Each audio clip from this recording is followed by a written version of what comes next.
Depending on how the knife cuts, you may say, oh, it's not quite performing where I'd like it to. So at that point you would hone, you'd put it on a ceramic or you'd steel it. And then you should see a difference. That action should impart a difference to the knife and you should feel it when you go back to cutting. If it's still not cutting, that's an indication that you now need to stone it. And once you come off the stone, you should see a significant difference and the knife is really cutting now. And then as that begins to dull and you don't see the performance, then you put it back on the hone.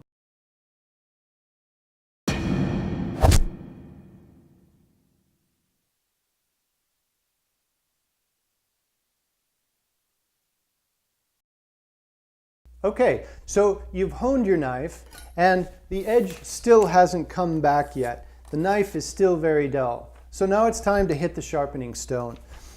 You're going to use the sharpening stone in the same method that you use the steel. We can use the matchbook as a guide.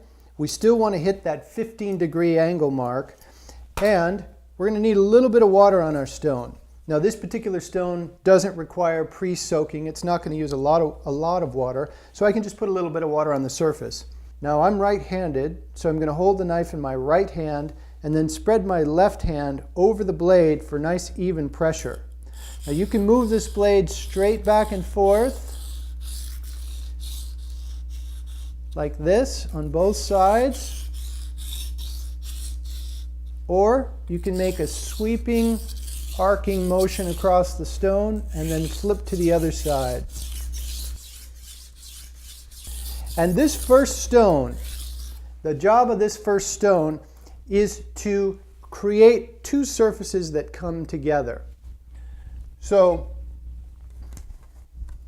right now we have a dull edge that looks something like that. And we need to remove enough material to create a new edge. And when we grind this surface away on the sharpening stone, we need to go to the point where these two surfaces actually intersect, and they will create something that's called a burr.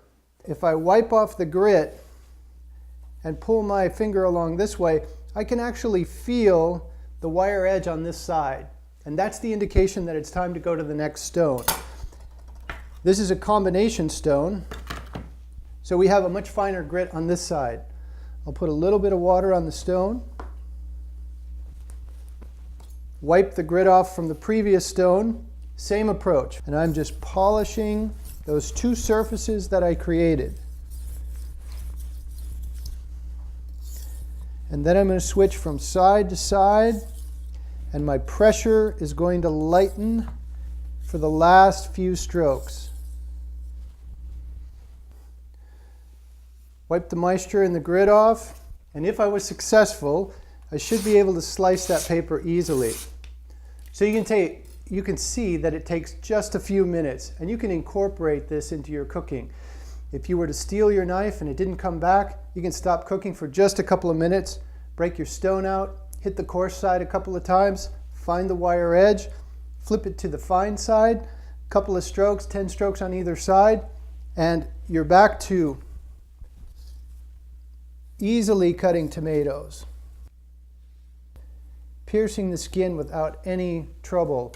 Or the paper on an onion, which can be very slick, you should be able to just slice right through that with ease. So we've gone from sharp to dull to sharp again in just a few minutes. This is really easy to do. And actually, this is a part of the cooking process.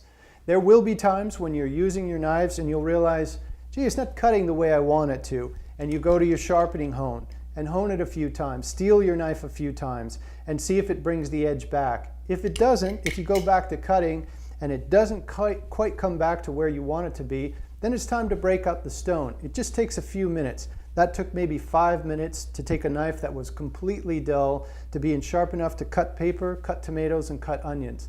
This is really simple to do. The tools are easily available, and you can do this. It just takes a little bit of practice, and it will make cooking and cutting your vegetables and food so much more of a pleasure.